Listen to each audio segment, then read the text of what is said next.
আপনারা দেখেছেন গণঅভ্যুত্থানের শক্তি এখনো রাজপথে আছে। আমরা দেখেছি যে আনসাররা কিছু দাবি দেওয়া নিয়ে আসে, আমাদের পরবর্তী তাদের দাবি দেওয়া মেনে নেওয়ার পরেও তারা সচিবালয় ঘেরাও করে রাখে। এরা মূলত আওয়ামী ফ্যাসিবাদের দোষর। আপনারা জানেন এই শরীফপুর এমপি এনামুল হক শামীমের ভাই আগের সাবেক ডিজি ছিল আনসারে। তার ভিক্ষুকৃত যেসব আনসার আওয়ামী ফ্যাসিবাদের দোষর, তারাই মূলত আজকে সচিবালয় ঘেরাও করে রাখে। ছাত্র জনতার প্রতিবাদের মুখে কিছু সংখ্যক আনসার সরে যায়, কিন্তু এখনো ষড়যন্ত্র চলমান।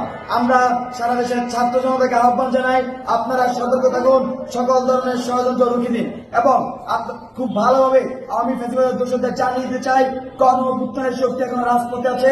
আপনারা ভুলে যাবেন না, যে কোনো ষড়যন্ত্র, যে কোনো কু তা রুখে দিচ্ছে। ধন্যবাদ সবাইকে।